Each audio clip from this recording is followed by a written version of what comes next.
मसला ये नहीं है कि तरावी 8 रकात पढ़ना चाहिए या 20 रकात पढ़ना चाहिए। मसला ये नहीं है कि मगरिब के अंदर 5 रकात पढ़ना चाहिए या 7 रकात पढ़ना चाहिए, ईशा की 7 रकात पढ़नी चाहिए या 17 रकात पढ़नी चाहिए, ये कोई मसला नहीं है। मसला ये है कि हम जो इबादत कर रहे हैं वो जनाबे मोहम्मदुर रसूलुल्लाह के तरीके पर हो रही है या नहीं हो रही है, बस इतनी सी बात है। हर मुसलमान जब भी नमाज पढ़े तो वो ये सोचे कि जनाबे मोहम्मदुर रसूलुल्लाह ने ऐसी नमाज पढ़ी या नहीं, ऐसा रोजा रखा या नहीं रखा। मसलन रोजा इफ्तार का टाइम हो रहा है हमारे यहाँ, मान लीजिए हरिश्चंद्रपुर में 5:25 पर, एक मिसाल दे रहा हूँ। अब आदमी 5:25 पर बैठा हुआ है, हम रोजा नहीं खोलेंगे, नहीं क्यों, पता नहीं सूरज डूबा होगा या नहीं डूबा होगा। 5:30 हो गए फिर भी रोजा नहीं खोल रहा, नहीं थोड़ा सा और भूखा रह लूं तो और ज्यादा सवाब मिलेगा, तो मिलेगा। अब वो ईशा तक रुक जाता, नहीं ईशा तक और भूखा रह लूं और ज्यादा सवाब मिलेगा, तो उसको सवाब मिलेगा नहीं मिलेगा, क्या होगा, गुनाह और पड़ेगा। क्यों?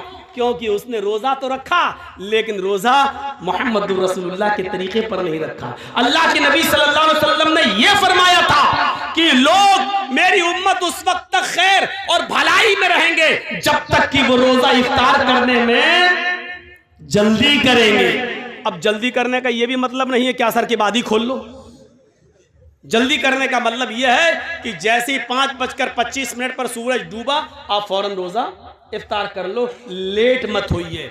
अब जर्जीस साहब के यहाँ मान लीजिए हरिश्चंद्रपुर में 5 बजे सहरी का टाइम खत्म हो रहा है सुबह, जर्जीस साहब की आंख लग गई, 7 बजे उठे, क्या हुआ यार सहरी नहीं कर, अच्छा कितना 5 बजे सहरी का टाइम खत्म था, 7 बज गए, 2 ही घंटा तो लेट हुए, चलो अब सहरी कर लेते हैं।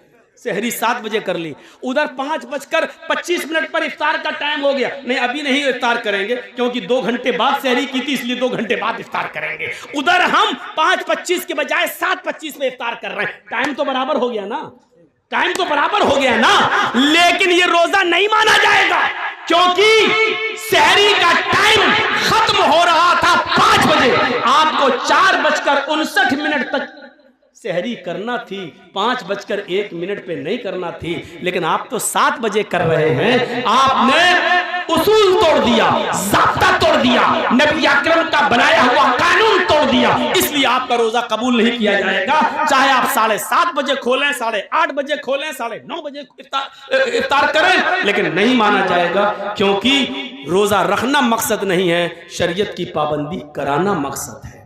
आइए एक और चीज से समझा देते हैं हम आपको। एक कागज है मेरे पास, मान लीजिए जेब में पड़ा होगा, ये मान लीजिए एक लिफाफा है हमारे पास, इस पे मैंने एक लेटर लिख दिया और पोस्ट बॉक्स में डाल दिया। सुनिएगा, बड़ी अच्छी मिसाल दे रहा हूं, पोस्ट बॉक्स में डाल दिया, लेकिन उस पर 5 रुपए का जो टिकट लगता है सरकारी लिफाफे पर, वो हमने चिपका दिया, सरकारी टिकट और एड्रेस लिखा। बताइए तो जब 5 रुपए का सरकारी टिकट लग गया और एड्रेस भी सही है तो हमारा लेटर अपने एड्रेस पर पहुंचेगा या नहीं पहुंचेगा? पहुंच जाएगा।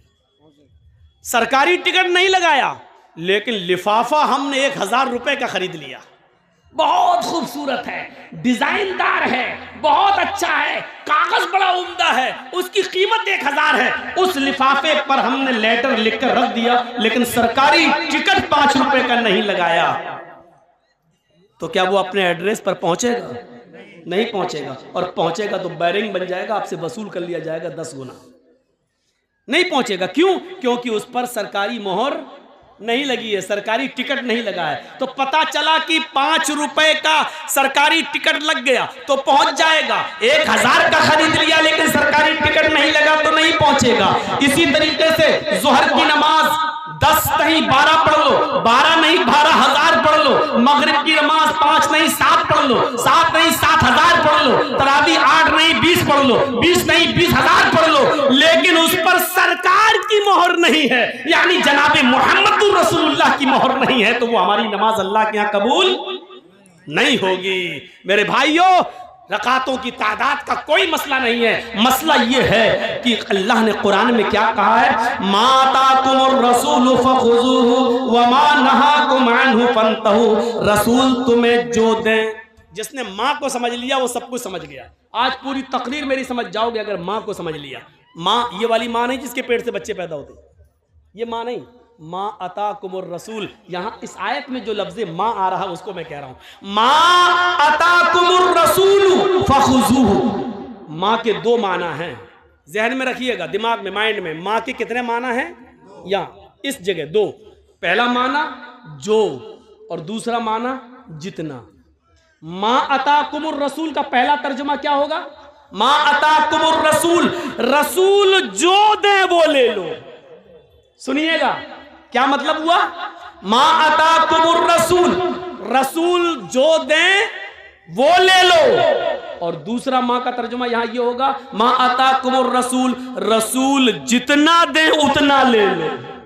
मतलब समझ रहे हो क्या? ना उसमें ज्यादा कर सकते हो ना उसमें कम कर सकते हो। अगर मगरिब की 3 रकात दी है फर्ज तो 3 ही पढ़ना है। अब अगर कोई 5 पढ़ ले तो गुनाहगार होगा।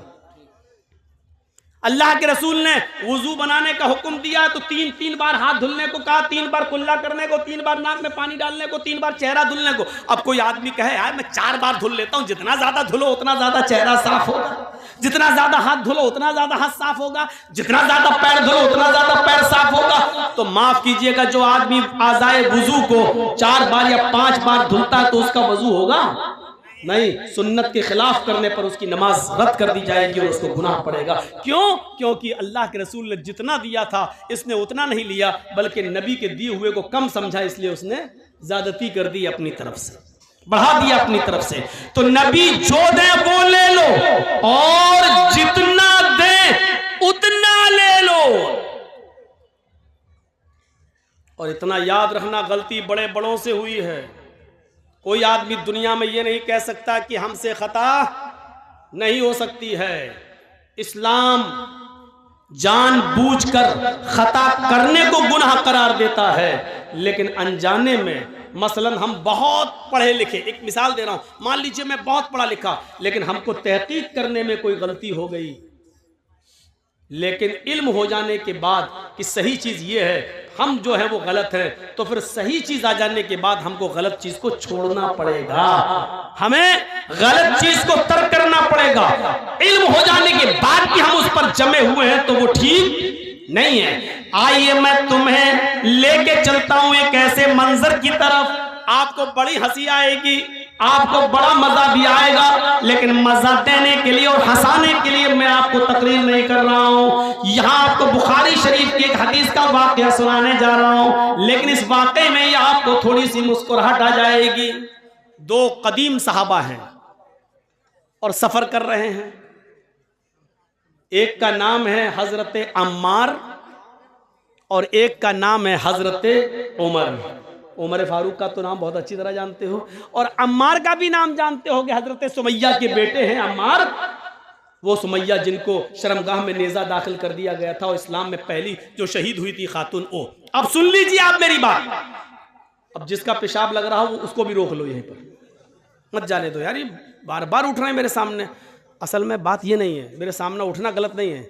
एक बार हैदराबाद में मैं तकरीर कर रहा था तो कोई मेरे सामने से उठा तो मैं समझा पेशाब करने जा रहा है। वो पेशाब करने के बजाय वो सीधा मेरे माइक आके पकड़ के फेंक देता है, और उसके बाद में लाठी डंडे और टमाटर अंडे चले वहां फेंके गए। तो मुझे वही मेरे दिमाग में भरा हुआ है, जब भी सामने से कोई उड़ता तो मुझे डर लगता है कि ये माइक पकड़ने ना आ रहा। अब वही दिमाग है। मैंने कहा नहीं, वो भूखा आदमी, उससे पूछा 2 क्या, कहता 4 रोटी। तो जो दिमाग में भरा होगा वही है ना, तो मेरे दिमाग में ये भरा है। जो भी सामने से उठता है मैं समझता हूँ ये माइक पकड़ने तो नहीं आ रहा है। जैसे अभी मौलाना मेरे कान में बोले तो मुझे यही लगा, कहीं कुछ लगा मुझे, लेकिन वो कान में बोल दिए, समझा दिए, ठीक है। तो सुनिए, एक थे अम्मार और एक थे उमर, दोनों सफर में थे। अब मैं अपनी स्पीड थोड़ी स्लो कर रहा हूं, आपको तभी आप समझ पाएंगे। दोनों सफर कर रहे हैं और रात में जंगल से गुजर हो रहा है। सोचते खतरनाक जानवर हैं, इसलिए इसी जंगल में सो लिया जाए, आराम कर लिया जाए। उन्होंने अपनी अपनी चादर बिछाई और सो गए। फजर की नमाज में दोनों को उठना था, फजर की नमाज में दोनों को उठना था। बड़ा दिलचस्प वाकया सुना रहा हूं, आपको भी मजा आएगा, सुनिए। और जिनको मसला मालूम नहीं होगा वो मसला भी जान जाएंगे। दोनों को फजर की नमाज में उठना था और दोनों फजर की नमाज के वक्त उठे, लेकिन दोनों ही जुम्बी हो गए। जुम्बी समझते हैं? दोनों को ही गुस्ल की जरूरत पड़ गई। अब तो समझ गए ना, खुलकर कहने की जरूरत नहीं है। यानी दोनों इंसान हैं, आदमी सोता है, दोनों को ही नाइट फॉल हो गया। अब गुस्ल करना पड़ेगा तभी नमाज होगी, लेकिन पानी नहीं है। अब क्या किया जाए? तो हजरत अम्मार कहते हैं, उमर जी मुझे मसला मालूम है। कहा क्या? सुनिए, बहुत स्लो सुना रहा हूं ताकि आपके दिमाग में बिल्कुल घुसा दूं। कहा उमर मुझे मसला मालूम है। अल्लाह के नबी जुमे का खुतबा दे रहे थे तो आपने फरमाया जब पानी ना मिले तो पाक मिट्टी से तयम्मुम कर लो। हजरत उमर कहते चुप रहो, जिस मस्जिद में अल्लाह के नबी ने ये खुतबा दिया उसमें हम भी थे। आपने ये बात कही थी कि पानी ना मिले तो तयम्मुम कर लो, लेकिन वो वुजू के लिए कहा था, गुस्ल के लिए नहीं। हमको वुजू की जरूरत नहीं है, गुस्ल की जरूरत है। अल्लाह के रसूल ने उस मस्जिद में जो जुमे का खुतबा दिया था उसमें यह कहा था कि अगर वुजू के लिए पानी ना मिले तो तयम्मुम कर लो। दोनों हाथ पाक मिट्टी पे मार के फूंक लो, चेहरे पे फेर लो, दाएं हाथ बाएं हाथ पर, बाएं हाथ दाएं हाथ पर फेर लो तो तयम्मुम हो जाता है। ये अल्लाह के नबी ने बताया था। तो यहां तो वुजू का मामला नहीं है, हम लोग नापाक हैं, हम लोग को गुस्ल की जरूरत है। हजरत अम्मार कहते हैं, हजरत अम्मार कहते हैं तो एक काम करिए ना, वुजू में हाथ पैर मुंह कुल्ला किया जाता है और ये सब धुला जाता है। हमको गुस्ल की जरूरत है, इसलिए पूरे जिस्म पे मिट्टी फेर लेते हैं। ऐसा करते हैं, यानी अपना अपना दिमाग लगा रहे हैं। देखिए हजरत उमर कहते हैं नहीं नहीं नहीं नहीं, हमें कोई अच्छा नहीं लग रहा है। क्यों? हमको मसला मालूम नहीं, कि ऐसा ना हो ऐसा करने पर गुनाह हो। तो हजरत अम्मार ने अपनी अकल चलाई और हजरत उमर ने अपनी अकल चलाई। हजरत अम्मार ने कहा तुम्हें नहीं पढ़ना मत पढ़ो, मैं तो पढ़ूंगा नमाज। तो हजरत अम्मार ने क्या किया, एक झाड़ी के पीछे चले गए, मिट्टी पड़ी थी। बुखारी शरीफ की हदीस के अल्फाज हैं, अपने जिस्म को उस पर पूरा मिट्टी में लोट लिया। बुखारी में क्या है, कमा तमर्रबुद्दाब्बा यतमर्रबु कमा तमर्रबुद्दाब्बा। हजरत अम्मार मिट्टी पर ऐसे लोटे, ऐसे जैसे चौपाया। आपने देखा होगा जानवर को मिट्टी में ऐसे ऐसे करता ना, फिर झाड़ देता अपने आप को, पूरे जिस्म पर मिट्टी हो जाती है उसके। तो हजरत अम्मार ने ऐसे ही किया, पूरा करके पूरे जिस्म पर मिट्टी मल ली और गए और नमाज पढ़ ली। हजरत उमर देख रहे हैं, उन्होंने नमाज नहीं पढ़ी, हजरत अम्मार ने पढ़ ली। हजरत उमर ने कहा पता नहीं सही हुआ कि गलत। नहीं, उन्होंने अपनी अकल दौड़ाई, नमाज नहीं पढ़ी।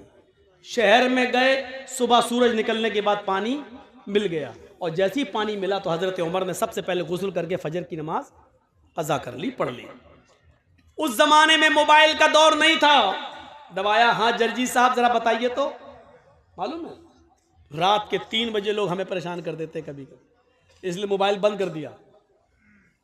3 बजे पूछते हैं, मौलाना साहब फला हॉस्पिटल में मेरी बीवी एडमिट है। अच्छा, अल्लाह ताला ने अभी अभी एक बेटा दिया, क्या नाम रखूं? अरे बच्चा आज पैदा हुआ है, कभी ने 7वें दिन नाम रखना है, तुझे अभी जरूरत क्या थी, सुबह पूछ लेता। रात में 3 बजे फोन करा, क्या नाम रखूं? तो ये परेशान करने वाले लोग भी होते हैं, 3 बजे फोन कर रहे हैं। कहा अरे मौलाना खुशी थी इसलिए बोल दिया। तो बोलो ना मौलाना साहब हमारे बच्चे के लिए दुआ करना, अल्लाह ताला ने चांद सा बेटा दिया। ये क्या नाम, 3 बजे फोन कर रहा था। तो उस जमाने में फोन का जमाना नहीं था, अल्लाह के रसूल से मसला मालूम कर लिया जाए। अब सुनिए, अम्मार इब्ने यासिर ने नमाज पढ़ ली, हजरत उमर ने नहीं पढ़ी। जब सूरज निकल गया, पानी मिल गया, तब उमर फारूक ने नमाज पढ़ ली। जब सफर खत्म हुआ तो ये दोनों जब मदीने आए तो अल्लाह के नबी सल्लल्लाहु अलैहि वसल्लम से दोनों ने अपना अपना किस्सा बयान किया कि अल्लाह के रसूल बताइए हम दोनों में कौन सही, हम दोनों में कौन सही।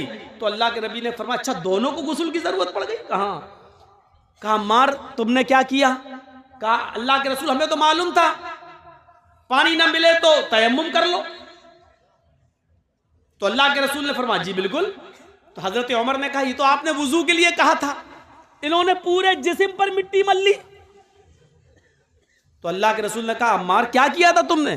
कहा कि मैं तो ऐसे लोटा मिट्टी पर जैसे 4 पैर वाला जानवर जमीन पर लोटता, पूरे जिस्म पर मिट्टी मल ली। तो अल्लाह के रसूल मुस्कुराए और मुस्कुरा कर कहते हैं कि अम्मार तुमने गलत किया, तुम्हें ऐसा नहीं करना चाहिए था। अब हजरत उमर बड़े खुश हैं, ये गलत हो गए तो हम तो सही हुए होंगे, इनकी गलती है तो हम सही हो गए, हमने नमाज नहीं पढ़ी हम सही हो गए। तो कह ले ले हाँ। और पूरे जिस्म पर मिट्टी मल लो हो गया ना। तो कहा हजरत अम्मार ने अल्लाह के नबी इनका सुनो, इन्होंने क्या किया? तो हजरत उमर से पूछा तुमने क्या किया? कहा अल्लाह के रसूल जब तक पानी नहीं मिल गया मैंने गुस्ल ही नहीं किया। नमाज का वक्त निकल गया, सुबह सूरज निकलने के बाद पानी मिला तो मैंने वुजू बना गुस्ल किया फिर नमाज पढ़ी। आपने कहा उमर तुमने भी गलत किया। इस मैदान में जितने लोग जमा है सुनो, अम्मार की बात को अल्लाह के रसूल रिजेक्ट कर रहे हैं, पुराने सहाबी, और हजरत उमर फारूक की बात को भी रिजेक्ट कर रहे हैं जबकि वो भी पुराने सहाबी।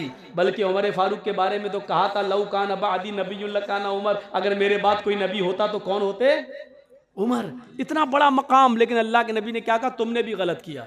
अय उमर और अय अम्मार, दोनों का तयम्मुम एक ही है, वुजू का भी और गुस्ल का भी।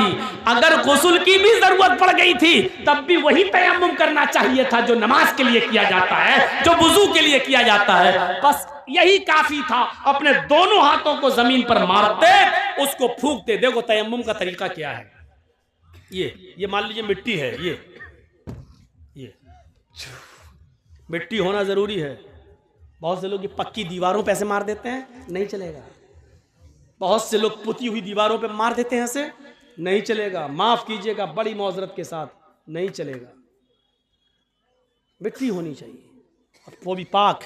ऐसे दोनों हाथ जमीन पे ऐसे मारिए, ये ऐसे किया, और ऐसे करने के बाद ऐसे नहीं मलना है, ऐसे करके ऐसे नहीं मलना, पूरा वो आपका पाउंड क्रीम यही लग जाएगी। ऐसे नहीं करना है। ये जमीन पे मारा, तयम्मुम का तरीका सीखिए। ये जमीन पे मारा, फिर ये बस जितनी भी उड़ जाए मिट्टी तुम्हारे हाथ में लगी हुई, ऐसे करके उड़ गई। अब इन्हीं हाथों को ऐसे करना है। देखिए हो गया। अब यही हाथ दोबारा नहीं लेना है, इसी हाथ को बाएं हाथ के ऊपर ऐसे यहां तक ये कर लिया, और इस हाथ को ये तयम्मुम हो गया। तो अल्लाह के नबी ने कहा था यकफी हाकदा, तुम्हारे लिए इतना कर लेना काफी था। तुमने पूरे जिस्म पर मिट्टी मल ली, तुमने भी गलत किया। और अव्वल वक्त पर नमाज न पढ़ के सूरज के निकलने तक इंतजार करके फिर गुस्ल के लिए पानी मिल गया, तब पानी नहाकर फिर तुमने नमाज पढ़ी, तुमने भी गलत किया, क्योंकि नमाज को उसके अव्वल वक्त से निकाल दिया। तो अब आप समझ रहे हैं गलती किन किन से हो सकती है। हजरत अम्मार से भी हो गई, हजरत उमर से भी हो सकती है, तो मौलवी जर्जी से क्यों नहीं हो सकती है? आज हम जैसे कोई मौलाना ये नहीं कह सकता कि मैंने जो कहा वो बिल्कुल सही है, उसी को आंख बंद करके मान लो। नहीं, हर शख्स की बात शरीयत की कसौटी पर रखी जाएगी। अगर कुरान और हदीस से मिल रही होगी तो मानी जाएगी, कुरान और हदीस से नहीं मिल रही होगी तो नहीं मानी जाएगी। मेरे भाइयों, इस चीज को याद रखना। आइए अब मैं तुम्हें एक ऐसे वाक़े की तरफ लेकर चलता हूं जिससे तुम्हें बहुत बड़ा मसला मालूम होगा। हजरत उमर फारूक खुतबा दे रहे हैं, सुनिए। हजरत उमर फारूक खुतबा दे रहे हैं, और उस खुतबे के अंदर अल्लाह के फरमा रहे हैं कि लोगों, आजकल मेहर बहुत बढ़ गया है। मेहर जानते हैं ना, लड़की की शादी में जो रखा जाता है उसको आपके यहाँ क्या बोलते हैं? मेहर, दैन मेहर, मोहर नहीं। मोहर तो वो होती जो लगाई जाती है। मेहर, दैन मेहर, सही है। तो मेहर, लोगों मेहर बढ़ता जा रहा है। सुनिए, बहुत प्यारी बात। अब लोग बहुत ज्यादा मेहर रखने लगे, देने लगे। लड़कियां भी निकाह के मौके पर बहुत ज्यादा मेहर की डिमांड करने लगी। मैंने अल्लाह के नबी के निकाह देखे हैं, नबी की बीवियों को अल्लाह के नबी ने जो मेहर दिया वो मुझे मालूम है। अल्लाह के नबी ने अपनी बेटियों की, ज़ैनब की, रुकैया की, उम्मे कुलसूम की और फातिमा की शादी की तो कितना मेहर रखा ये भी मुझे मालूम है। सबसे ज्यादा जो मेहर था वो 400 दिरहम, 400 दिरहम का मेहर था, 400 दिरहम का। 400 दिरहम से ज्यादा मेहर अल्लाह के नबी ने नहीं रखा। लिहाजा अगर कोई भी शख्स अपनी बीवी को 400 दिरहम से ज्यादा मेहर देगा तो वो मेहर उमर उस औरत से छीन लेगा और बैतुल माल में जमा कर देगा। 400 से ज्यादा जो मेहर होगा, 400 तक तो उस औरत के पास रहेगा, लेकिन 400 के बाद जो भी मेहर देगा उतना वो जायद मेहर जो ज्यादा है वो उस औरत से लेकर बैतुल माल में जमा कर दिया जाएगा। ये किसने कहा? हजरत उमर ने कानून बना दिया, मिंबर पे खड़े होकर खुतबा दे दिया। खुतबा तो दे दिया, टाइम खत्म हो गया, उतर गए, जुमे की नमाज पढ़ा दी। नमाज पढ़ाने के बाद उसी मस्जिद में पर्दे में एक औरतें भी नमाज पढ़ रही थी, पर्दा पड़ा हुआ था, औरतें भी नमाज पढ़ रही थी। एक बूढ़ी औरत आती है पर्दे से, कहती है अमीरुल मोमिनीन मुझे आपसे कुछ कहना है। बोला क्या कहना चाहती हो, बोलो।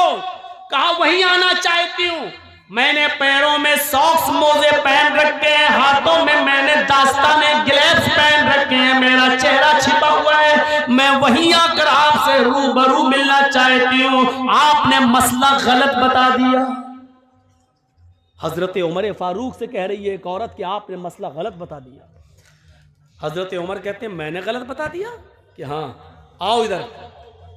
औरत, बूढ़ी औरत गई, कहा अमीरुल मोमिनीन आपने इस मिंबर पर खड़े होकर ये कैसे कह दिया कि कोई भी आदमी अपनी बीवी को 400 दिरहम से ज्यादा मेहर नहीं दे सकता। हजरत उमर ने कहा मां, बूढ़ी मां, अल्लाह के रसूल ने अपनी बीवियों को 400 दिरहम से ज्यादा नहीं दिया, अपनी बेटियों के निकाह में 400 दिरहम से ज्यादा मेहर नहीं रखा। फिर उस औरत ने क्या जवाब दिया? अमीरुल मोमिनीन 400 दिरहम देना एक अलग बात है, लेकिन 400 दिरहम से ज्यादा नहीं दे सकता है कोई मर्द। क्या ऐसी कोई हदीस है आपके पास? क्या अल्लाह के रसूल ने 400 दिरहम से ज्यादा मेहर देने को से मना किया? ऐसी कोई हदीस है आपके पास? तो हजरत उमर ने कहा मां मुझसे हदीस क्यों मांग रही हो? क्या 400 दिरहम से ज्यादा भी कोई मेहर दे सकता है? ऐसी कोई हदीस है तुम्हारे पास? यह हजरत उमर ने उससे पूछा, ऐसी कोई हदीस है तुम्हारे पास? उस बूढ़ी औरत ने जवाब दिया अमीरुल मोमिनीन 400 दिरहम से ज्यादा भी मेहर दे सकता है, हदीस नहीं कुरान की आयत मौजूद है। हजरत उमर ने कहा कुरान में है? मैं रोज कुरान पढ़ता हूं। कहा रोज पढ़ते हो तब भी आपको नहीं मालूम? जल्दी बताओ। आए बूढ़ी औरत, आए मां, जल्दी बताओ वो कौन सी कुरान की आयत है जिसमें लिखा हो कि 400 दिरहम से ज्यादा भी दे सकता है शौहर अपनी बीवी को मेहर। उस औरत ने, बूढ़िया ने कुरान की आयत पढ़ी, व आतैतुम इहदाहुन्ना किंतारन फला ताखुजू मिन्हु शैआ। सोचिए, व आतैतुम इहदाहुन्ना किंतारन, तुम में से कोई भी शख्स अपनी बीवी को ढेर सारा माल देना चाहे तो दे सकता है, जितना चाहे उतना दे सकता है। किंतारा खजाने के खजाने दे सकता है, महल दे सकता है, मकान उसको दे सकता है, प्रॉपर्टी दे सकता है, जमीन दे सकता है, जायदाद दे सकता है। महर में उसके नाम पूरा का पूरा फ्लैट बुक कर सकता है, उसके नाम कर सकता है। जो शौहर अपनी बीवी को महर में जो देना चाहे दे सकता है। फला ताखुजू मिन्हा शैया, फिर तुम उसमें से कुछ कुछ भी लेने का हक नहीं रखते। कोई भी उस औरत से छीन नहीं सकता, ये उस औरत का हक है, उससे कोई उसका हक नहीं छीन सकता है। शौहर भी दे दे तो फिर वो भी वापस नहीं ले सकता। आए उमर, जब दिए हुए माल को शौहर नहीं ले सकता है तो आप कैसे ले सकते हैं? आपने ये कैसे कानून नाफिज कर दिया? कैसे कह दिया कि 400 दिरहम से ज्यादा अगर कोई अपनी बीवी को मेहर देगा तो वो मेहर छीन कर बैतुल माल में जमा कर दिया जाएगा? आप रॉन्ग हैं, आपने गलत कहा है।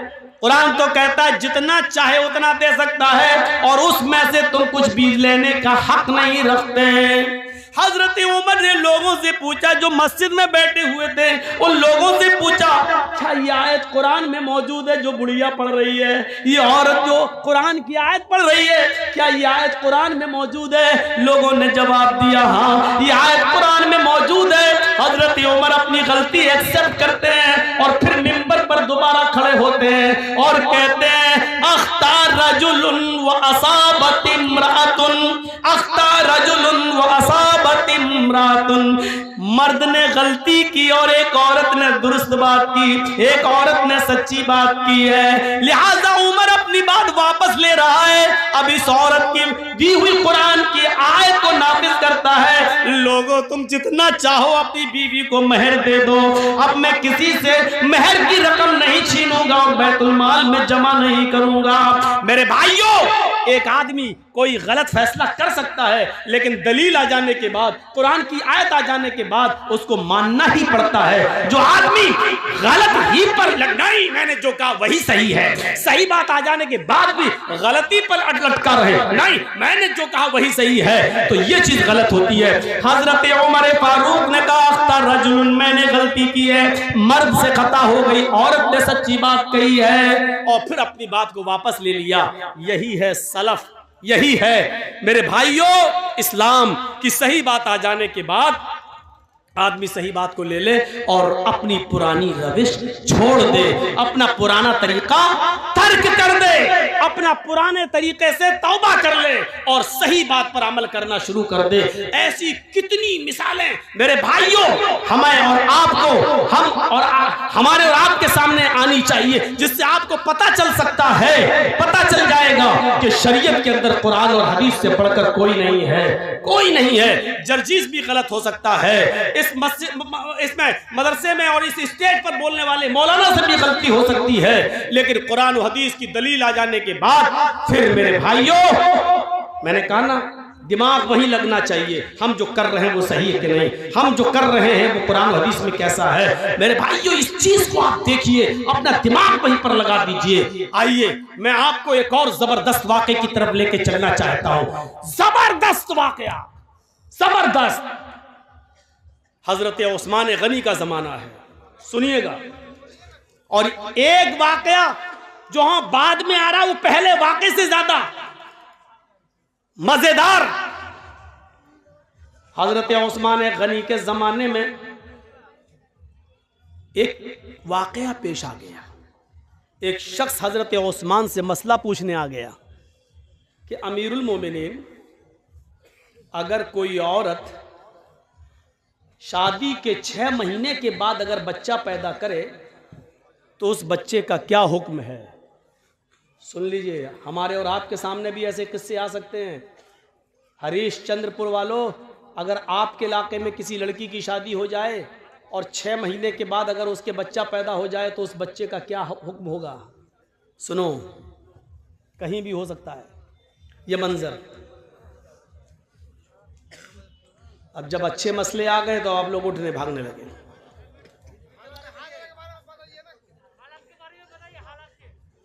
अब हम हर आदमी के कहने पर तो नहीं चल सकते हैं भाई।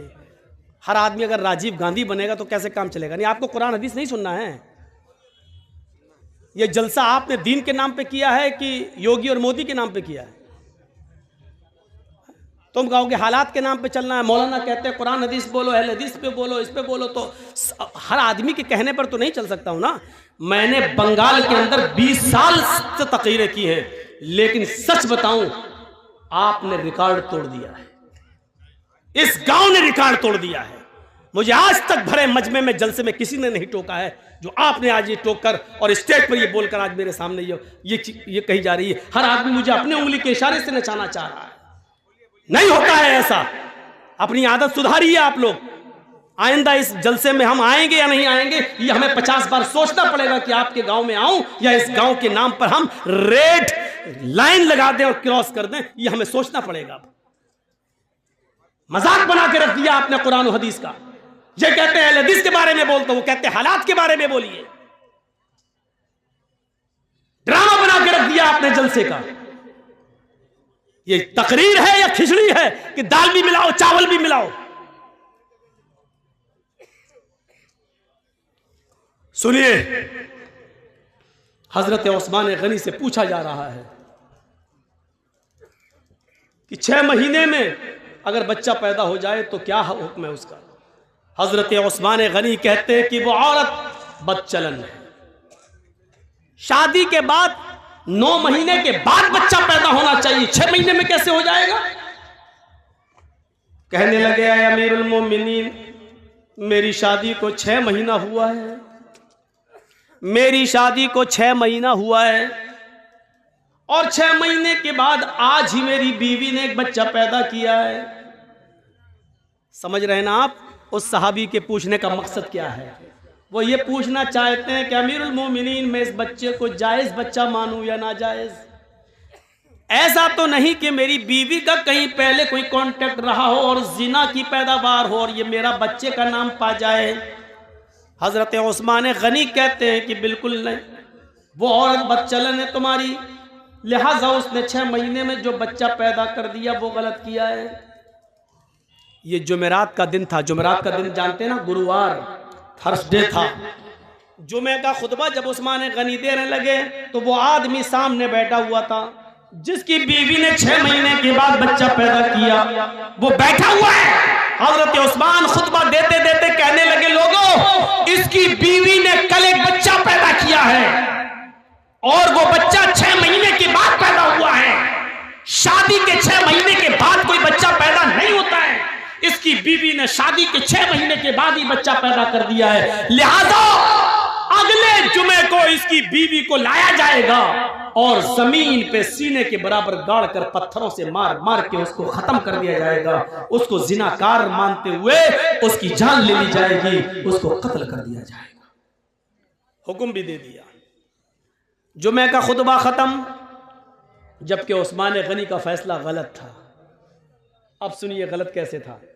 जब जुमे का खुतबा खत्म हो गया, हजरत उस्मान ने नमाज पढ़ा दी। उसी मस्जिद में हजरत अली भी बैठे हुए थे। जब जुमे की नमाज खत्म हो गई तो हजरत अली ने लोगों से कहा, थोड़ी देर आप सब बैठे, हजरत उस्मान ने एक मसला गलत बता दिया है। तमाम लोग बैठ गए कि देखे हजरत अली क्या दलील पेश करते हैं। एक औरत के कत्ल का हुक्म दिया जा चुका है, देखे हजरत अली क्या उस औरत को कैसे बचाते हैं, देखें उस औरत को कैसे बचाते हैं। हजरत उस्मान कहते हैं, आय अली कहिए। कहा, अमीरुल मोमिनीन, आपने ये मसला गलत बताया है कि कोई औरत 6 महीने में अगर बच्चा पैदा कर दे तो वो बच्चा नाजायज है। हजरत उस्मान कहते हैं, 6 महीने में अगर बच्चा पैदा हो जाए तो वो गलत नहीं हुआ? हजरत अली ने कहा, नहीं, आज तक किसी औरत ने 6 महीने में बच्चा पैदा किया? हजरत अली ने कहा कि वो मेरा मामला नहीं है और उसका इल्म मुझे नहीं है, किया कि नहीं किया वो मैं नहीं जानता। क्या अल्लाह के नबी के जमाने में किसी औरत ने 6 महीने में कोई बच्चा पैदा किया? हजरत अली मुस्कुरा कर जवाब देते हैं कि मुझे इसका भी इल्म नहीं है। कहा, जब इसका इल्म नहीं है तो फिर क्यों कह रहे हो? कहा, कह सिर्फ इसलिए रहा हूं कि 6 महीने के बाद अगर कोई बच्चा पैदा हो जाए तो वो गलत नहीं है। अच्छा, तुम ये भी कह रहे हो अल्लाह के नबी के जमाने में किसी औरत ने 6 महीने में बच्चा पैदा नहीं किया? तुम ये भी मानते हो कि अल्लाह के रसूल सल्लल्लाहु अलैहि वसल्लम ने 6 महीने के बाद पैदा होने वाले बच्चे को जायज माना? तुम ये भी कह रहे हो कि आज तक किसी औरत ने 6 महीने के अंदर कोई बच्चा पैदा नहीं किया? फिर तुम ये कह रहे हो कि 6 महीने में जो बच्चा पैदा हो जाए वो जायज? क्या दलील है? क्या अल्लाह के रसूल से कोई हदीस है? हजरत अली कहते हैं हदीस की जरूरत नहीं है, कुरान में मसला मौजूद है। कुरान कहता है 6 महीने के बाद भी अगर औरत बच्चा पैदा कर दे तो बच्चे को जायज माना जाएगा। हजरत उस्मान कहते हैं क्या कुरान में लिखा है? ये कुरान जो रोज मैं पढ़ता हूं।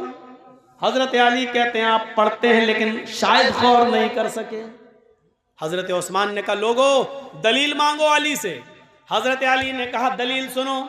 अब दलील सुनिए और सुनो, गीत बहुत सुन चुके हो, गाने बहुत सुन चुके हो, इधर उधर की लफाजियां बहुत सुन चुके हो। जलसा में चंदा लिया है कुरान के नाम पे, हदीस के नाम पे कि जलसा होगा, कुरान हदीस की बातें होंगी। अब जब कुरान और हदीस सुनाई जा रही है तो सुनकर इस जलसे को हलाल करो, वरना यहां बैठना भी आपका हलाल नहीं होगा। सुनो, हजरत अली दलील दे रहे हैं। दलील क्या? दलील हाय उस्मान, अल्लाह ताला फरमाता कुरान में वल्वालिदातु युरज़िअना औलादहुन्ना हौलैनि कामिलैन। अभी जो कह रहा था ना हालात के ऊपर बोलो, उससे पूछो कुरान की ये कौन सी आयत है, किस पारे में, तो नहीं बता पाएगा। वल्वालिदातु युरज़िअना औलादहुन्ना हौलैनि कामिलैन। तर्जुमा सुनिए, मीनिंग सुनिए, ट्रांसलेट सुनिए। माएं अपने बच्चों को दूध पिलाएं मुकम्मल 2 साल। मैं किसी को भी खड़ा करके पूछ सकता हूं कितने साल दूध पिलाएं मां? 2 साल। 1 साल में कितना महीना होता है? 12। 2 साल में कितना हुआ? 24। मां अपने बच्चे को कितना दूध पिला सकती है? 24 महीना, 2 साल। कामिलैन मतलब मुकम्मल, कंप्लीट, यानी 2 साल तक पिला सकती है।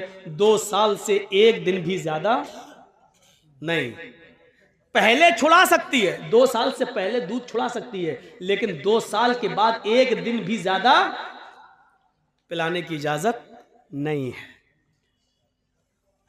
बच्चा पैदा हुआ 6 महीने में और दलील क्या दे रहे हैं हजरत अली? मां अपने बच्चे को दूध पिलाए 2 साल।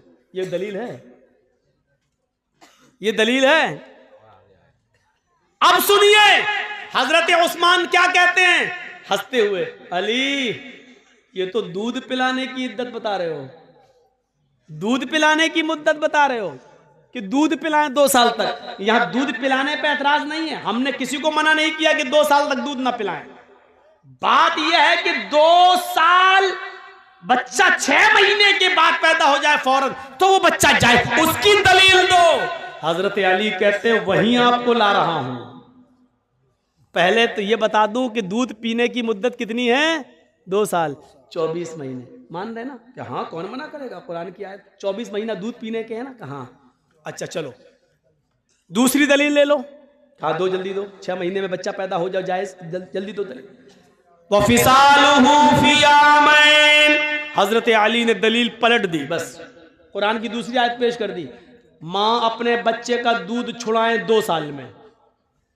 पहली जगह क्या था? पिलाएं 2 साल तक। दूसरी आयत में क्या है? छुड़ाएं 2 साल में। बात तो एक ही है। इधर से कान पकड़ो चाहे इधर से कान पकड़ो, बात तो एक ही है ना। 2 साल तक पिलाओ या 2 साल के अंदर अंदर छुड़ाओ, दोनों सूरतों में बात एक ही है। हजरत उस्मान कहते हैं मुझे बेवकूफ समझ रखा है क्या? अरे पिलाएं 2 साल तक या छुड़ाएं 2 साल में, बात तो एक ही है। कहा हम आपको मजबूत कर रहे हैं ताकि आप पलट ना जाएं। 2 साल मान रहे ना कि हाँ, 24 महीने मान रहे ना? हाँ। ये किसकी इद्दत है, मुद्दत है? का दूध पिलाने की। दूध पिलाने की मुद्दत 2 साल है ना कि हाँ। अब सुनो तीसरी दलील जिसमें अल्लाह ने हमल और दूध छुड़ाने की दोनों की गिनती को और मुद्दत को एक साथ बयान कर दिया है। कुरान में तीसरी जगह अल्लाह ने फरमाया वहमलुहु, हमल देखिए, वहमलुहु वफिसालुहु सलासून शहरन। वहमलुहु वफिसालुहु, औरत के हमल की और दूध छुड़ाने की मुद्दत 30 महीने है। कितना? सलासून शहरन। कितना महीना? 30। 10, 20, 30। कितना हुआ? 30 महीना। आए उस्मान, 30 महीना किसकी मुद्दत है? हजरत उस्मान कहते हैं हमल की और दूध छुड़ाने की। क्या मानते हो ना? दोनों की मुद्दत कितनी है? का 30 महीना। 30 महीने में 24 महीने आप अलग कर दो दूध छुड़ाने के या दूध पिलाने के। ये दोनों की मुद्दत है ना 30, और अल्लाह दूध पिलाने की मुद्दत 24 महीने बता चुका है, यानी 24 महीने तक बच्चा दूध पी सकता है। तो 24 महीने 30 में से आप माइनस कर देंगे, 30 में से 24 को माइनस करो तो कितना बचा? हजरत उस्मान कहते हैं 6 का वहमलुहु, यही हमल की मुद्दत है। वहमलुहु वफिसालुहु सलासूना शहरन, यही हमल की अकल्ले मुद्दत है। यानी औरत कम से कम 6 महीने के बाद बच्चा पैदा अगर करती है तो वो बच्चा जायज माना जाएगा, वो बच्चा नाजायज नहीं माना जाएगा। 6 महीने से पहले अगर कोई बच्चा पैदा करती है औरत तो वो बच्चा नाजायज माना जाएगा, वो बच्चा हराम माना जाएगा। लेकिन 6 महीने के बाद अगर कभी भी बच्चा पैदा करती है तो वो बच्चा जायज है। ओफो, ऐसी नई नई बातें जो अभी तक नहीं सुनी हो वो तो सुन नहीं रहे। हालात पे बोलो। अरे हालात पे क्या बोलो? हालात तो यह है कि यूपी में देख लीजिएगा वही फिर आ रहा है घूम फिर के, जिसके सर पे बाल नहीं है। और क्या सुनना चाहते हो? हालात पे सुनना चाहते हो तो इन चैनल वालों को बुलाना छोड़ दो, इन पे पाबंदी लगा दो, हालात पे बोलना शुरू कर देंगे। ये लोग ऐसी ऐसी चीजें और हेडिंग बना के पेश करते हैं कि यूपी में 6 महीने तक हमारे ऊपर पाबंदी लग गई, हम यूपी में प्रोग्राम नहीं कर सकते। हालात पे तुम बुलवाते हो, पाबंदी यूपी में लग रही है मेरे ऊपर। इन लोगों ने, अभी मैंने वसीम रिजवी के ऊपर तकरीर की, मैंने कहा कि सब कुछ बदल दिया तेरा, सब कुछ बदल दिया। मैंने ये कहा मशीन कैसे बदलेगा? मैंने कहा खतना इशारा था। इन कमीनों ने मशीन तक बना दी, एडिट कर दिया, उसका फोटो बना दिया और उस शर्मगाह भी बना दी और मेरा फोटो भी लगा दिया। अब बताइए कि इनसे क्या उम्मीदें रखी जाएं?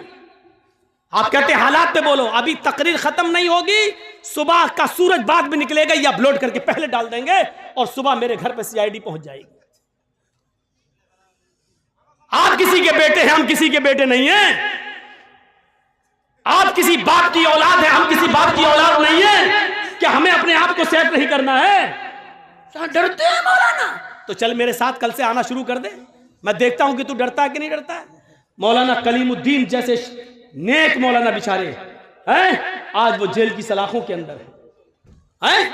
आजम खान जैसी शख्सियत आज जेल की सलाखों के पीछे है। थोड़ा सा जुमला बोला गया, एक जुमला, आज सलाखों के पीछे है। आप क्या समझ रहे हैं? जो आपके सर पे बैठा हुआ है ये राम नहीं, रावण है, रावण।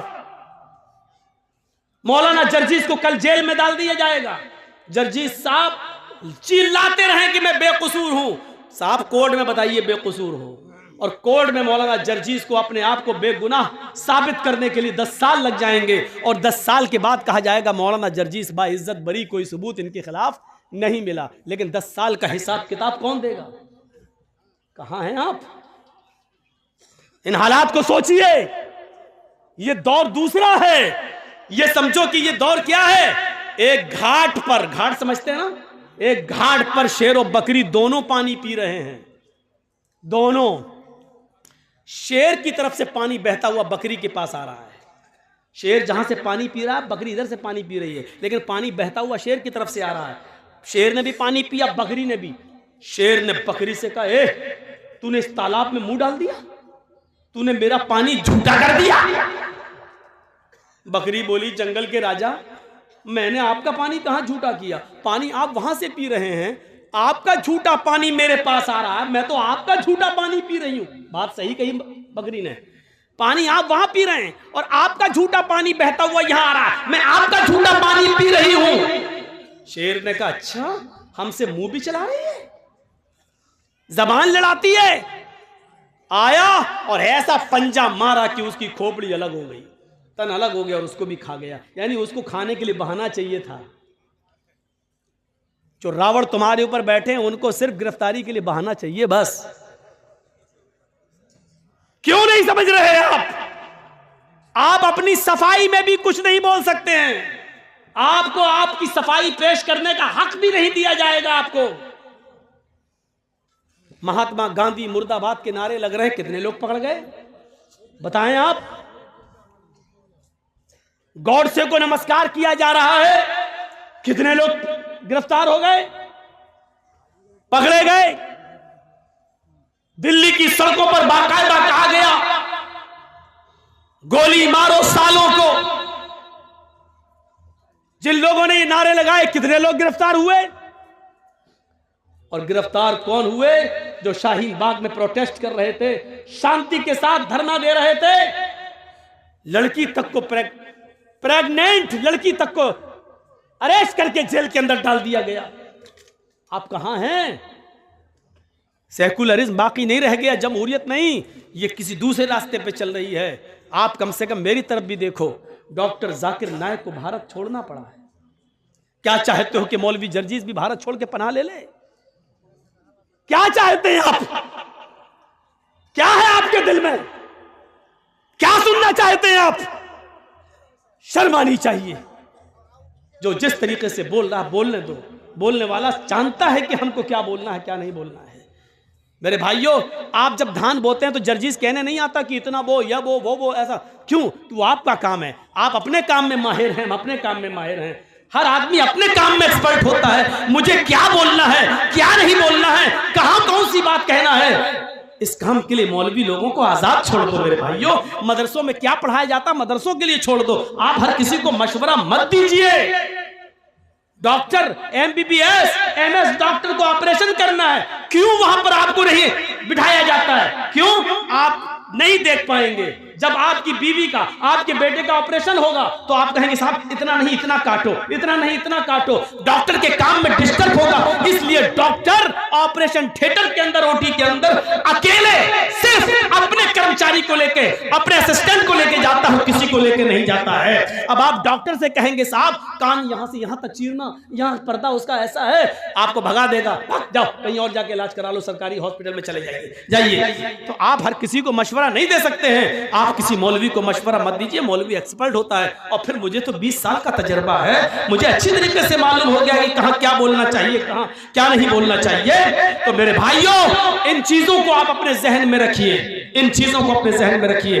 हालात अच्छे नहीं हैं, हम वही गलती कर रहे हैं जो नहीं करनी चाहिए। बार बार मैं आपको एक इशारा कर रहा हूं, याद रखिएगा। कुछ लोग नारे लगा रहे हैं, अब हमारी लिंचिंग हो रही है, नारे लगाए जा रहे हैं और नारे लगा के हमें बरगलाने की कोशिश की जाएगी। जहां 2-4 दाढ़ी वाले मिलेंगे वहीं पर जय श्री राम के नारे लगा के हमें बरगलाने की कोशिश की जाएगी। अक्लमंद इंसान वो है जो इनके बरगलाने में ना आए और खामोशी के साथ गुजर जाए। ये अक्लमंदी है इस जमाने में, आज के दौर में। जरूरी नहीं है, अब सुन लो मेरी बात, अगर कोई पागल कुत्ता मौलाना जर्जीस को काट ले उसके पैर में, तो उसका जवाब क्या कि मौलाना जर्जीस भी उस पागल कुत्ते के पैर में काटने जाए? आप क्या कहोगे जर्जीस को? एक पागल कुत्ते ने हमें काट लिया है, अब हम भी पकड़ो और काट रहा। लोग कहेंगे कितना बड़ा पागल है। यही पागल है। अगर कोई पागल कुत्ता हमारे पैर में काट ले तो इसका यह मतलब नहीं है कि जर्जीस साहब भी उस पागल कुत्ते को काटने जाएं। कुछ लोग इस वक्त पागल हो चुके हैं पावर को देखकर। कुछ लोग जानते हैं कि हमारा पावर है, हमारा आदमी बैठा हुआ है सीट पर, गवर्नमेंट का नशा है। वो जानते हैं कि गोली मारो सालों को, देश के गद्दार, कुछ भी, हमारा कुछ नहीं होगा। पूरे दिल्ली में ट्रंप के जाने तक तो मैं कुछ नहीं बोलूंगा, ट्रंप के जाने के बाद हम आपकी भी नहीं सुनेंगे। इस तरीके की बातें जो कही गई हैं, वो जानते हैं कि हमारा कुछ नहीं होगा। मेरे भाइयों सुन लीजिए, आप ये हालात बना दिए गए हैं, ऐसे मौके पर खामोशी का मुजाहिरा कर रही है आप। कुछ कुत्ते पागल हो गए हैं, पागल नशा है उनको कि हमारे ऊपर किसी का हाथ है। अब इस पागल कुत्ते को अगर आप समझ जाएं तो पूरी तकरीर कामयाब। मैं नाम नहीं लूंगा, सॉरी, माजरत के साथ, आप मुझे आइंदा बुलाएं या ना बुलाएं, मैं नाम नहीं लूंगा। लेकिन इस पागल कुत्ते को अगर आपने समझ लिया तो समझ लो कि पूरी तकरीर समझ गए आप। मेरे भाइयों, अगर कुछ पागल कुत्ते हमारे पैर में काट लें तो इसका यह मतलब नहीं है कि हम भी उस पागल कुत्ते को काटने जाएं। हाथी चलता रहता है, कुत्ते भौंकते रहते हैं। अब हाथी अगर उन कुत्तों के भौंकने पर पीछे मुड़ मुड़ के देखने लगे तो हाथी अपनी मंजिल तक कभी नहीं पहुंच पाएगा। तुम्हें अपनी मंजिल पर पहुंचना है। हाथी चला चल जा रहा है, वो पीछे मुड़ के नहीं देख रहा है, क्योंकि वो जानता है कि इनकी आदत भौंकने की है, ये भौंक भौंक कर खुद ही थक जाएंगे। हाथी अपनी मंजिल को पा लेता है। मुसलमानों, तुम्हें अपनी मंजिल तक जाना है। हरिश्चंद्रपुर वालों, तुम्हें अपनी मंजिल तक जाना है। इसलिए भौंकने वाले कुत्तों के भौंकने को मत देखो, मंजिल पर तुम्हारा निशाना होना चाहिए।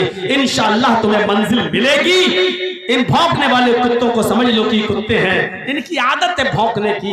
इस वक्त हम जिन हालात से गुजर रहे हैं उसमें अक्लमंदी से काम लेने की जरूरत है। अक्लमंदी कैसी? एक मिसाल दूं, बड़ी अच्छी मिसाल है। 3 जानवर शिकार करने निकले, शेर, भेड़िया, लोमड़ी। तीनों जानते हैं ना, शेर, लायन और भेड़िया, आप जानते हैं, लोमड़ी, फॉक्स। 3 जानवर शिकार करने निकले। कौन कौन? शेर, भेड़िया, लोमड़ी। और तीनों ने एक एक शिकार कर लिया। सुनो, तीनों ने एक एक शिकार किया। शेर ने हिरन मारा, भेड़िए ने शेर ने हिरन मारा, भेड़िए ने बकरी मारी और लोमड़ी ने खरगोश, रैबिट का शिकार कर लिया। शेर ने क्या मारा? हिरन। भेड़िए ने क्या मारा? बकरी। और खरगोश, और लोमड़ी ने खरगोश। तीनों जानवर पड़े हुए हैं।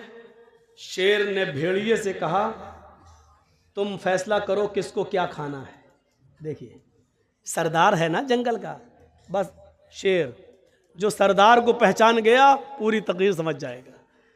शेर ने कहा, फैसला करो भेड़िए से, फैसला करो कौन क्या खाएगा। भेड़िए ने कहा, बहुत आसान जी। जंगल के राजा ने शेर ने कहा, हाँ बताओ क्या है। अच्छा, शेर को तीनों जानवर खाना थे। भेड़िए से फैसला करवा रहा, बताओ क्या है। भेड़िए ने कहा, बहुत आसान, हिरन आप खा लीजिए, बकरी मैं ले लेता हूं, लोमड़ी को खरगोश दे देते हैं। शेर ने कहा, ये कोई फैसला है? इधर आ। मारा एक झपटा उसको और भेड़िए का सर तन से जुदा हो गया। भेड़िया मर गया, सर तन से जुदा। लोमड़ी से कहा, लोमड़ी तुम फैसला कर सकती हो, तुम फैसला करो ये कौन खाएगा। लोमड़ी कहती, बहुत आसान। कहा, क्या? बोलो। कहा, साहब हिरन आप सुबह नाश्ते में खा लीजिए, शाम को बकरी खा लीजिए, और बीच में जब जायका, मुंह का जायका बदलना हो तो आप खरगोश का टेस्ट कर लीजिए। तीनों जानवर आपके हैं। सुबह उठो, नाश्ते में आप हिरन खा लो, शाम को बकरी खा लो, और बीच में दोपहर में आप खरगोश का टेस्ट कर लो। शेर ने कहा, वाह लोमड़ी वाह, कितना अच्छा फैसला किया तूने। इतना अच्छा फैसला करना तुझे किसने सिखाया? लोमड़ी ने कहा, इस भेड़िए ने। समझ गए आप? गुस्सा भी आया है मुझे, लेकिन अब हंस दिया हूं मैं आपके सामने। मैं बहुत गुस्से में था, लेकिन अब हंसी आ गई मुझे। शेर ने कहा, वाह क्या फैसला किया है, इतना अच्छा फैसला करना तुझे सिखाया किसने? लोमड़ी क्या कहती है, इस भेड़िए ने। यानी भेड़िए से मैंने इबरत हासिल कर ली। अरे मुसलमानों, इबरत हासिल अभी भी नहीं कर पा रहे हो। तुम देख रहे हो तुम्हारी आंखों के सामने कौन कौन जेल जा रहा है, तुम देख रहे हो। इलेक्शन आता है, यूपी में कोरोना आ गया, नाइट कर्फ्यू लग गया, अब इबरत हासिल नहीं कर पा रहे हो। अब जब हमारा शेर को समझ गए ना, हमारा शेर जब देख लेगा यूपी में हम हार रहे हैं तो ऐन मौके पर इतना भयानक कर्फ्यू लगाएगा, यूपी में हो सकता है कि 3-4 महीने के लिए इलेक्शन टल भी जाए। आप नहीं जानते, क्योंकि सरदारी तो शेर की चलती। वो चाहता सब कुछ, जैसे ये लोमड़ी, वो चाहता था तीनों जानवर हमें मिले, ऐसे ही हमारा शेर चाहता सब कुछ, हर सूबा हमारा रहे, अंध दंद हेरा फेरी सब। आपने देखा जैसे इलेक्शन करीब आए, अखिलेश के करीबी लोगों के ऊपर सीबीआई के छापे आने लगे, ईडी के छापे पड़ने लगे।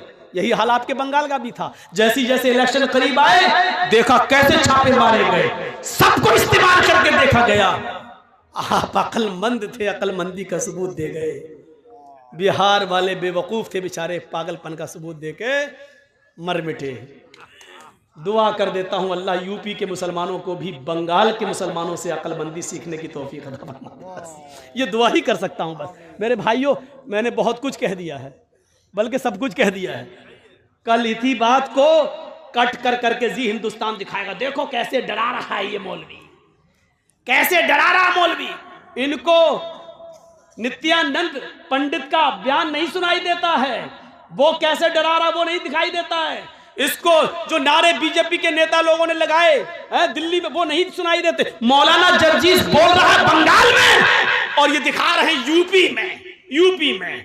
यूपी में साहब 6 महीने तक जर्जीस साहब जब तक इलेक्शन नहीं हो जाए यहां कोई जलसा नहीं कर सकते। लीजिए, मेरे घर नोटिस आ गया, मेरे पास पाबंदी आ गई। अरे भैया दीनी जलसे तो करने दो, मुझे किसी के स्टेज पे मत जाने दो। दीनी जलसे तो करने दो साहब, दीनी जलसे भी नहीं करने देंगे। ये तो ये कहो कि जुमे पे इनकी हुकूमत नहीं चलती, वरना ये तो कहते जुमा भी नहीं पढ़ाने देंगे। अब जुमा पढ़ने के लिए मैं जिस मस्जिद में जाता हूं वहां के लोग कहते हैं मौलाना जुम्मे में आप ही पढ़ाइए। अब जो मौलाना बेचारा कुछ पढ़ाना ही नहीं चाह रहा, वो कह रहा आप पढ़ा। जुमा तो हमें कहीं ना कहीं पढ़ना ही है। जब हम वक्त से पहले पहुंचते हैं जुमा पढ़ने के लिए, तो आदमी जिस मस्जिद में भी चला जाऊं, मौलाना साहब आप आ गए तो हमारी खुश नसीबी है, पढ़ा दो। अब उनको थोड़ी मालूम है कि हम किस मस्जिद में जा रहे हैं जुमा पढ़ने। जुमा पढ़ा देता हूं मैं, जुमा पढ़ा देता हूं। पाबंदी लगाई है तो तकरीरों पे ना लगाई है, जलसों पे, जुमे पे थोड़ी लगाई है। तो मेरे भाइयों, हमें जो कुछ कहना होगा जुमे के खुतबे में कह देंगे, इशारों ही में सही। तो आप फैसला करना सीख जाइए, इबरत लेना सीख जाइए, कम से कम थोड़ी देर के लिए लोमड़ी बन जाइए। आपको मालूम है कि आपका मुकाबला किससे है। लोमड़ी से पूछा, वाह इतना अच्छा फैसला करना तुझे किसने सिखाया? उसने कहा भेड़िए ने, यानी भेड़िए ने ये फैसला किया और उसका अंजाम मैंने देख लिया, इसलिए मेरा भी अंजाम ना हो, इसलिए मैंने भेड़िए से ये इबरत हासिल कर ली। जो लोग जेलों में जा चुके हैं, जो लोग काटे जा चुके हैं, जो लोग जेलों में सड़ रहे हैं, मुसलमानों उनसे इबरत हासिल कर लो, उनसे इबरत हासिल कर लो और अपने आप को मसलिहत के साथ, दूरअंदेशी के साथ आप काम करिए। मैं मना नहीं कर रहा हूं, बोलिए, हक बात बोलिए, डंके की चोट पे बोलिए, लेकिन आप उसको सलीके से बोलिए। आपको ये कहने की जरूरत नहीं चल बैठ खा ठूस। आप इस बात को यूं भी कह सकते हैं, खा लो ना, देशी मुर्गा ही चाहिए था ना, लो खा लो। आप इसको यूं भी बोल सकते हो। मेरे भाइयों, दूरअंदेशी अगर हमारे पास आ गई, बस एक चीज और बताऊंगा आपको कि गलती किसी से भी हो सकती है। हजरत सुलेमान और दाऊद अलैहिस्सलाम के जमाने में, दाऊद बाप है, सुलेमान बेटे हैं। एक किस्सा, एक वाकया पेश आ गया, बुखारी शरीफ की हदीस है। देखिए, दाऊद अलैहिस्सलाम भी नबी हैं और सुलेमान अलैहिस्सलाम भी नबी हैं। एक औरत, 2 औरतें अपने अपने, दोनों के पास एक एक बच्चा था और एक एक बच्चा दोनों लेकर निकली। उनका गुजर एक जंगल से हो रहा था। दोनों औरतें जंगल में थोड़ा आराम करने लगी।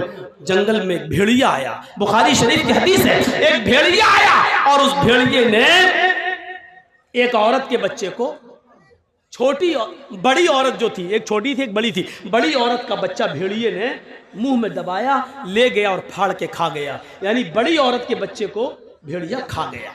बुखारी शरीफ की हदीस सुनिए, मंजर देखिए।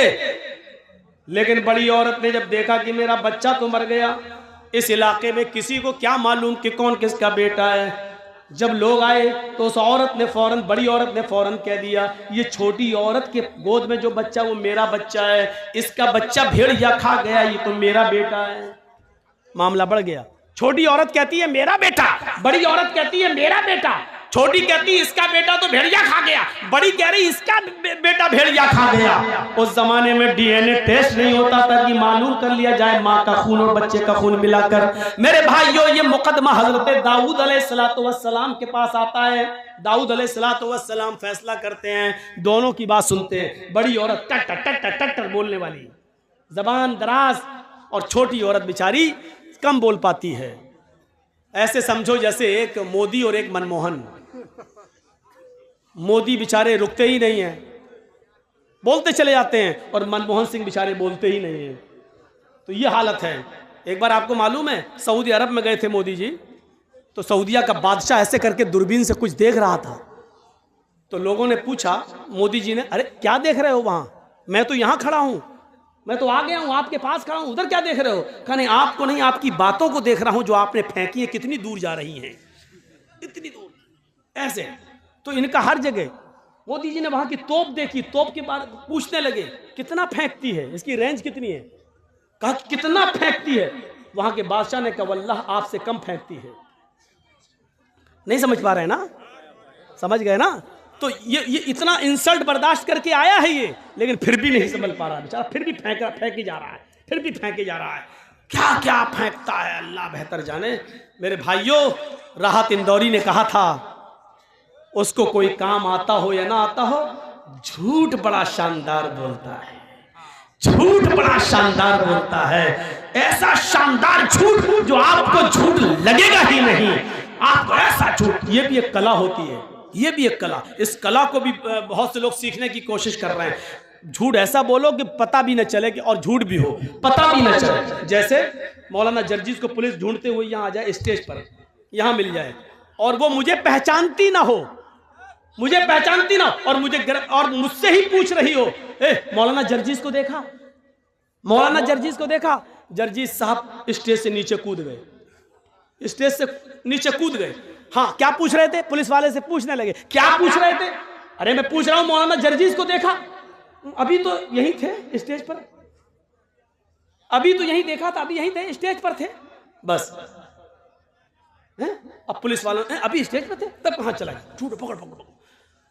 देखा जाए तो ये झूठ है, लेकिन झूठ ऐसा है कि पता नहीं, अभी तो स्टेज पे थे, हकीकत में अभी स्टेज पे थे, अब कूद गए, स्टेज पे नहीं है। पुलिस वालों ने पूछा कहां थे? वो मौलाना जर्जीस को देखा। जर्जीस से ही पूछ रहा, जर्जीस को देखा? जर्जीस साहब कह रहे नहीं, अभी तो यही थे। जर्जीस साहब ने कहा अभी तो यही थे, 2 कदम हट गए हम इधर, 2 कदम हट गए। जी क्या? जर्जीस को देखा? अभी तो यही थे।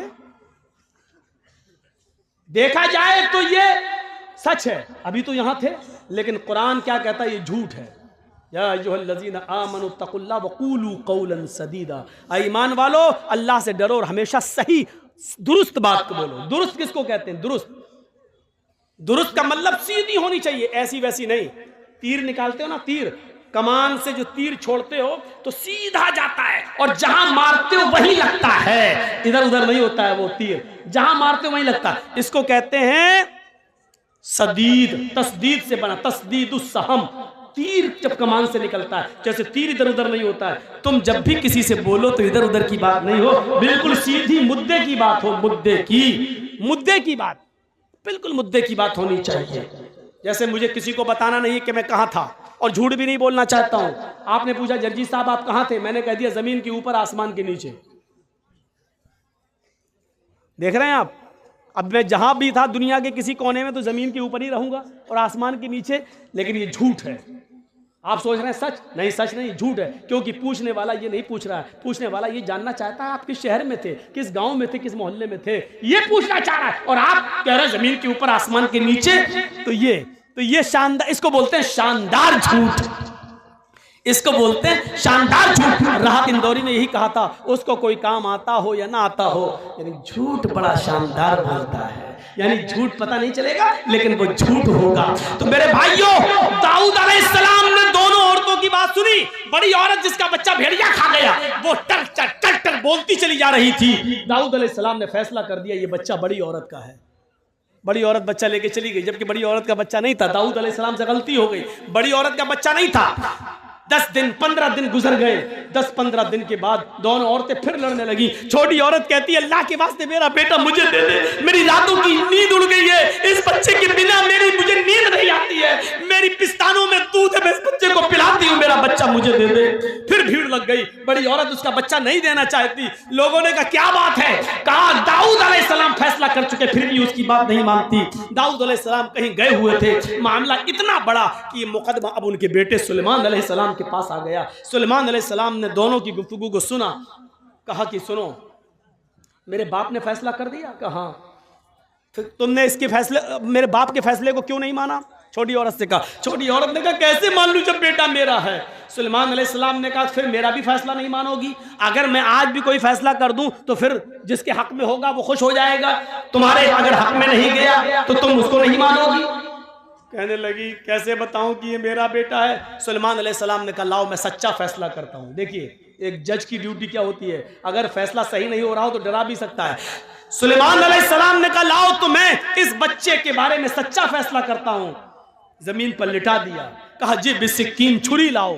छुरी आ गई। सुलेमान अलैहिस्सलाम ने कहा तुम कहती हो मेरा बेटा, तुम कहती हो मेरा बेटा, एक फैसला हो जाता है, उस फैसले को मानती नहीं हो, दूसरे के पास फैसला करने आई, मैं कैसे मान लूं कि मेरा फैसला तुम मान लोगी। लिहाजा इसका फैसला यही है कि मैं इस बच्चे को बीच से काट देता हूं, 2 टुकड़े कर देता हूं, कमर से इस बच्चे को काटना शुरू करता हूं, इसको 2 टुकड़े कर देता हूं, एक टुकड़ा छोटी औरत को दे दूंगा और एक टुकड़ा बड़ी औरत को दे दूंगा। सुलेमान अलैहिस्सलाम ने जैसे ही छुरी उस बच्चे की कमर पर रखी और उसके ऊपर थोड़ा सा प्रेशर दिया, छुरी से जैसे लगे कि मैं काटने जा रहा हूं। हालांकि एक नबी किसी बच्चे को कैसे काट सकता है, लेकिन सुलेमान अलैहिस्सलाम ने जैसे छुरी उस बच्चे के बीचों बीच कमर पे रखी, छोटी औरत जिसका बच्चा था चीख पड़ी, ऐ सुलेमान ला तफअल हाकज़ा वल्लाही हाज़ा हुआ। ऐ सुलेमान आप इस बच्चे के टुकड़े टुकड़े मत कीजिए। ऐ सुलेमान ये मेरा बेटा नहीं है, मैं झूठ बोल रही हूँ। ऐ सुलेमान ये मेरा बच्चा नहीं है, मैं झूठ बोल रही हूँ, इस बच्चे को काटिए मत, ये उसी का है। वल्लाही हुआ हाज़ा, अल्लाह की कसम वो बच्चा इसी औरत का है, इसी को दे दीजिए, मुझे नहीं चाहिए। उसकी आंखों में आंसू आ गए छोटी औरत के और रोती हुई जाने लगी।